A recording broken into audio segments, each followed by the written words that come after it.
Eh, Assalamualaikum warahmatullahi wabarakatuh. Sebelumnya, kami dari kelompok satu ingin mengucapkan terima kasih kepada Bapak Fikri Maulana SAB MBA yang telah memberikan kami waktu untuk mempresentasikan hasil wawancara kami tentang studi kelayakan bisnis dengan objek perusahaan PT Anugrah Jaya Steel Bandung yang bekerja dalam bidang konstruksi.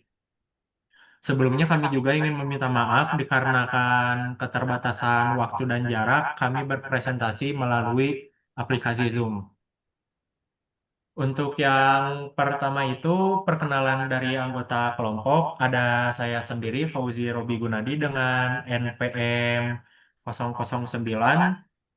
Terus ada Rajwa Fitra Asyawal dengan NPM akhir 112. Yang ketiga ada Algeri Rinandi dengan NPM 162. Yang keempat ada Nadif Faisal dengan NPM 167.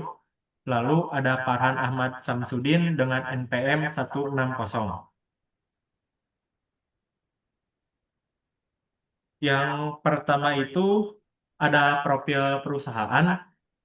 Untuk profil perusahaan itu, PT Anugrah Steel itu didirikan oleh Bapak Insinyur Jong Hana yang merupakan perusahaan kontraktor yang memiliki fokus sebagai perusahaan kontraktor dan subkontraktor pembangunan infrastruktur. Salah satu contohnya itu seperti pabrik, gudang, rumah sakit, jalan, dan lain-lain. PT Anugerah Jaya Steel itu memiliki kantor pusat yang beralamat di Muhammad Toha, tepatnya di Jalan Mekarwangi nomor 49, Kecamatan Bojongloa Kidul, Kabupaten Bandung, dan memiliki juga workshop yang melakukan pekerjaan-pekerjaan berat seperti fabrikasi baja dan besi untuk keperluan kerangka bangunan di lapangan konstruksi yang bertempat di Cikedung, Kabupaten Indramayu.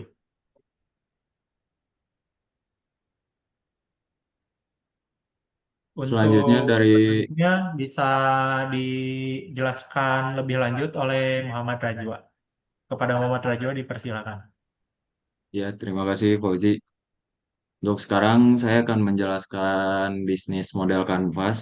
Yang pertama yaitu soal target pasar. Target pasar dari PT Anugrah Jaya Steel ini yaitu orang atau perusahaan yang memerlukan jasa pembangunan sipil seperti gedung, pabrik, gudang, eh, dan yang untuk memerlukan suplai baja itu sendiri. Lalu aspek yang keduanya yaitu proposisi nilai konsumen. Nilai lebih yang bisa diberikan kepada klien adalah perusahaan sudah berpengalaman selama puluhan tahun dan menggunakan teknologi terbaru untuk menunjang kualitas dari material yang digunakan untuk pembangunan. Tambahan sedikit untuk produksi bajanya sendiri, PT Anugrah Jaya Steel ini udah berstandar internasional ya untuk dari safety segala aspek dari apa produksi steelnya itu sendiri udah kelas internasional. Dan yang ketiga yaitu saluran yang digunakan oleh perusahaan yaitu klien yang menghubungi langsung melewati email maupun telepon untuk menawarkan proyeknya dan saluran lainnya yaitu perusahaan mengikuti tender untuk mencari proyek.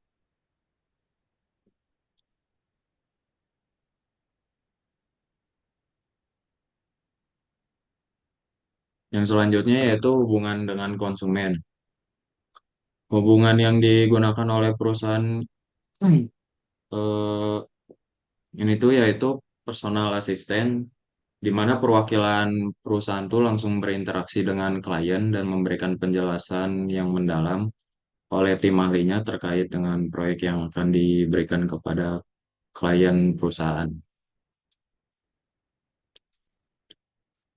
Selanjutnya yaitu sumber pendapatan. Sumber pendapatan utama dari perusahaan yaitu dari jasa kontraktor dan pendapatan lainnya. yaitu dari perusahaan yang sebagai supplier kebutuhan baja, penyewa alat berat, dan penyedia beton ready mix untuk keperluan konsumen. Dan tiap-tiap proyek berbeda dengan pendapatan karena nilai kontrak tergantung dari besarnya proyek dan spesifikasi yang digunakan. Selanjutnya untuk kegiatan utamanya, perusahaan itu sebagai jasa kontraktor ya, di mana membangun pekerjaan sipil seperti pembangunan jalan, gedung, pabrik, gudang, dan lain-lain, kayak pekerjaan tanah dan pekerjaan struktur baja. Sesuai yang dicantumin pada poin pertama ya. Selanjutnya juga ada SDM atau mitra kerjanya.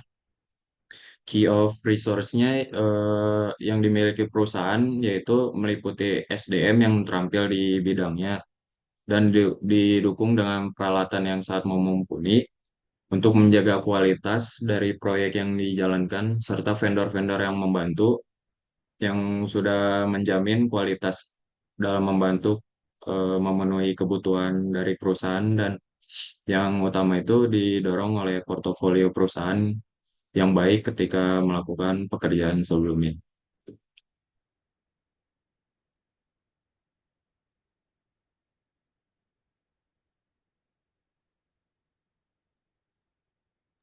Selanjutnya saya lanjutkan dari kerjasama. Mitra yang dimiliki oleh perusahaan itu banyak perusahaan yang belum bisa menyediakan semua kebutuhannya. Salah satunya adalah vendor cat karena perusahaan belum bisa memproduksi cat sendiri. Dan selain itu, ketika mengerjakan sebuah proyek, jika dirasa kurang perusahaan akan menyewa subkontraktor untuk mengerjakan beberapa pekerjaan yang sebelumnya belum bisa dikerjakan oleh perusahaan tersebut. Lalu ada struktur biaya. Ketika mengerjakan sebuah proyek, ketika mengerjakan sebuah proyek, ada beberapa biaya penting yang melekat seperti biaya logistik, biaya bahan baku, biaya karyawan, biaya distribusi barang ke proyek. Nilai omset yang didapat oleh perusahaan itu tidak menentu karena nilai proyek itu berbeda-beda tergantung dengan besar kecilnya proyek, lokasi proyek, spesifikasi yang digunakan, dan lain-lainnya. Tapi dilihat dari perusahaan yang merupakan kontraktor besar, seringkali satu proyek bisa berada di nilai belasan atau puluhan miliar. Selanjutnya ada sejarah perusahaan.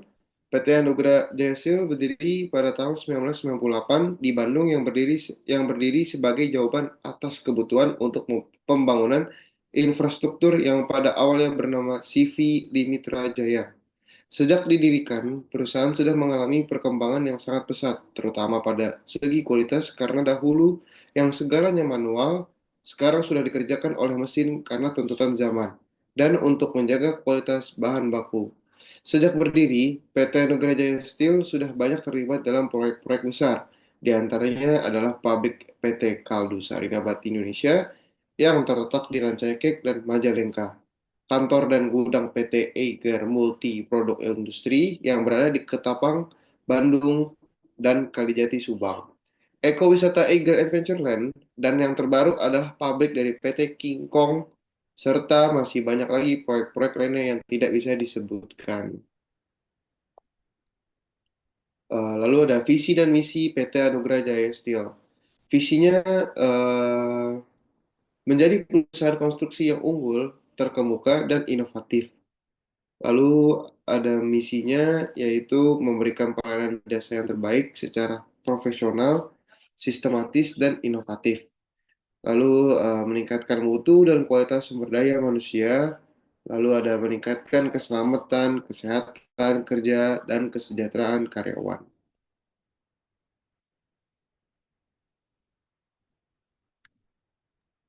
Oke. Oke, dilanjut oleh saya analisa studi kelayakan pasar dimulai dari aspek pasar. Jadi dalam segi aspek pasar ini dikarenakan PT Anugrah Jaya Steel itu bergerak dalam bidang kontraktor, menyediakan pasar yang dijangkau oleh perusahaan ini adalah orang atau perusahaan lain yang memerlukan jasa pembangunan seperti gudang, gedung, pabrik, dan lain-lain. Jadi di sisi lainnya tuh juga perusahaan ini bisa menjadikan supplier material berbagai jenis macam baja sesuai dengan kebutuhan dan masing-masing konsumen. Lalu selain dari penyediaan baja, perusahaan ini juga bisa menyediakan beton, ready mix atau juga bisa disebut beton siap pakai untuk proyek pengecoran dan juga penyedia penyewaan alat berat seperti berbagai varian tipe kren, beko, dan alat-alat besar penunjang proyek besar lainnya. Lalu dilanjut oleh aspek pemasaran, yaitu produk unggul yang ditawarin. Produk utama yang ditawarin oleh PT Anugrah Jaya Steel adalah jasa pembangunan kontraktor seperti konstruksi gedung, industri atau pabrik kantor dan lain-lain, dan konstruksi jalan raya. Lalu next, yang kedua ada aspek teknologi. Aspek teknologi di sini ada poin-poin. Yang pertama ada menggunakan software desain dan fabrikasi baja modern, yaitu di mana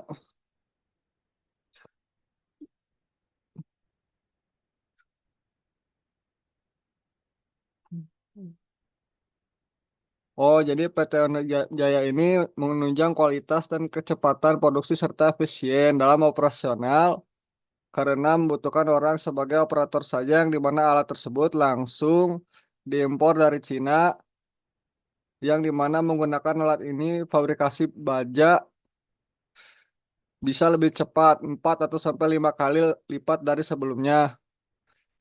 Lalu efisiensi adopsi Cina. Lalu dilanjut oleh aspek manajemen dan sumber daya manusia. Pertama ada struktur organisasi organisasi organisasi lengkap dan koordinasi. Jadi terdiri dari direktur yang paling utama, dilanjut oleh direktur operasional, lalu dilanjut oleh SDM handal dan kompeten, atau kurang dari lebih 20 orang kantor puluhan di lapangan. Yang ketiga ada testimoni beberapa proyek menunjukkan kinerja perusahaan sangat baik, yang dimana testimoni ini tuh sangat berpengaruh terhadap perkembangan perusahaan tersebut. Lalu dilanjut oleh aspek finansial, di mana pendapatan utama dari jasa kontraktor dan penjualan baja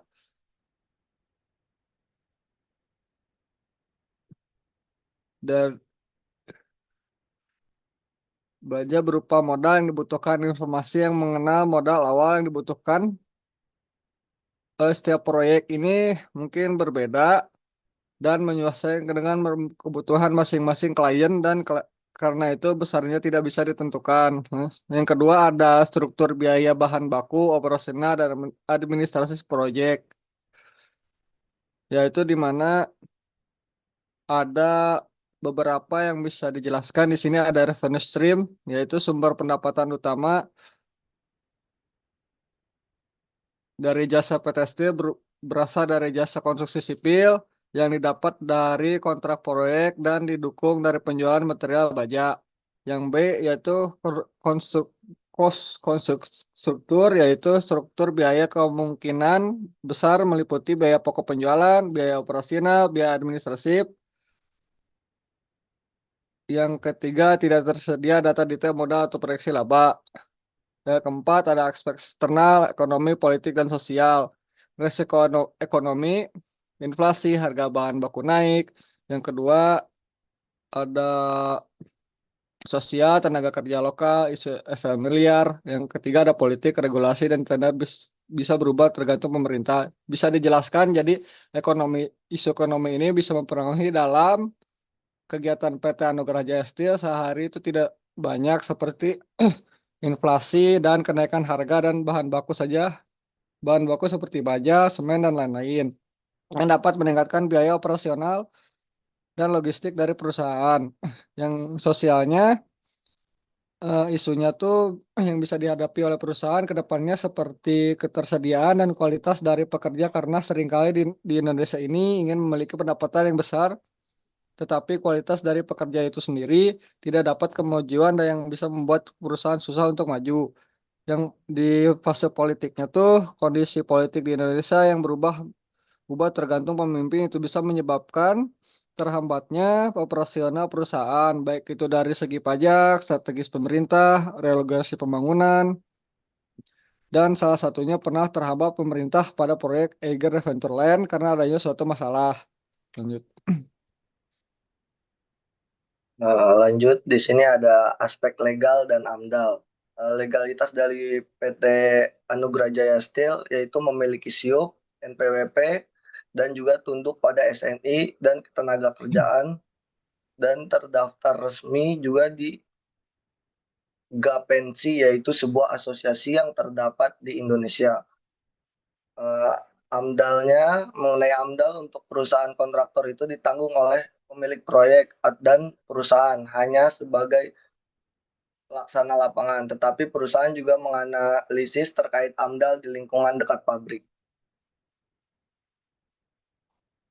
Terus ada aspek lingkungan hidup. Dalam segi lingkungan hidup, tentunya PT Anugrah Jaya Steel memperhatikan lingkungan yang ada di sekitarnya, baik itu alam maupun sosial, serta mematuhi peraturan maupun regulasi terkait lingkungan yang berlaku, dengan tujuan taat kepada hukum, membangun brand image yang baik, mengidentifikasi resiko yang mungkin terjadi ke depannya, dan tentunya untuk keberlanjutan usaha jangka panjang. Dan di sini ada aspek risiko. Aspek risiko sendiri ada beberapa. Yang pertama, risiko dari pesaing. Yang belakangan ini mulai banyak pesaing yang bermunculan, dimulai dari kontraktor lokal maupun kontraktor dari luar negeri seperti Cina. Ada juga risiko logistik. Risiko di mana pengirim atau pembuatan bahan baku proyek terhambat karena suatu masalah di luar dugaan seperti alat berat rusak. Dan ada juga risiko pekerjaan proyek seperti banyaknya preman yang meminta uang yang mengatasnamakan LSM yang bisa mengganggu operasional proyek dan bukan hanya keterlambatan yang diterima tetapi juga bisa membengkakannya operasional.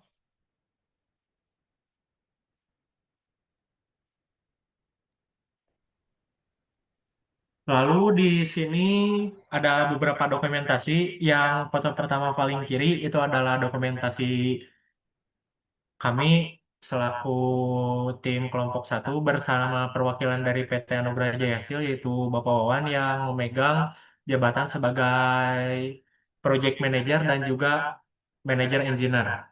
Lalu foto yang kedua itu yang sudah tadi dijelaskan di poin-poin sebelumnya, yaitu teknologi-teknologi terbaru yang sudah digunakan oleh PT Anugrah Jaya Steel, seperti alat pemotongan laser dan lain-lainnya. Yang ini tuh terus bertransformasi gitu. Yang sebelumnya itu hanya menggunakan orang, menggunakan mesin las, tetapi sekarang sudah menggunakan mesin otomatis untuk menunjang kepresisian dan juga mengikuti perkembangan zaman dan juga untuk menekan biaya operasional karena hanya menggunakan operator dan tidak membutuhkan banyak orang untuk mengoperasikannya. Lalu foto pertama di kiri itu adalah gambar-gambar workshop tempat pengerjaan baja struktur rangka yang terletak di Cikedung Indramayu yang luasnya kurang lebih 3 sampai 4 hektar. Yang di dalamnya itu selain tempat untuk pemotongan baja, tetapi tempat untuk membuat semen ready mix beton.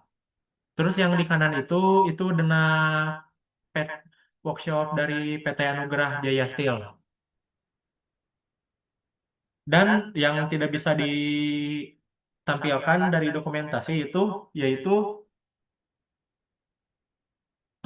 beberapa proyek. Tapi sudah dijelaskan tadi di poin-poin sebelumnya, beberapa proyek yang sudah diambil oleh PT Anugrah Jaya Steel itu termasuk proyek-proyek besar dan signifikan terkait pabrik ataupun gudang dan lain-lain. Dan kesimpulan yang dapat diambil itu adalah PT Anugrah Steel, perusahaan jasa konstruksi yang sudah berpengalaman lama dan memiliki tim teknik yang sangat terampil dan siap untuk menjadi partner klien-klien untuk berkonsultasi baik itu terkait desain dan bisa juga memberikan alternatif dan kualitas terbaiknya kepada klien. Serta dalam aspek analisa kelayakan bisnis itu, perusahaan mampu mengembangkan teknik dan teknologi mengikuti perkembangan zaman dan bisa bersaing dengan perusahaan pesaing, baik itu perusahaan lokal maupun perusahaan dari luar negeri seperti perusahaan kontraktor dari Cina. Lalu untuk saran yang bisa diambil itu kepada PT Anugrah Jaya Steel itu bisa menambahkan divisi marketing. Tujuannya untuk apa? Yaitu untuk bisa menjangkau pasar yang lebih luas dan meningkatkan branding perusahaan di mata publik sebagai perusahaan pekerja sipil yang baik dan kualitas dan kredibilitasnya yang sudah terjamin. Mungkin yang bisa disampaikan itu dengan inti PT Anugrah Jaya Steel setelah melakukan beberapa analisa kelayakan bisnis bisa disimpulkan PT Anugrah Jaya Steel itu masih bisa terus berkembang untuk tahun-tahun ke depannya karena dari segi laba perkembangan teknologi itu masih maju dan masih mengalami keuntungan. Maka layak dijalankan untuk PT Anugrah Jaya Steel. Mungkin dari kelompok kami cukup segitu. Maaf bila mana ada salah kata ataupun penyampaian materi. Mohon maaf. Wassalamualaikum warahmatullahi wabarakatuh.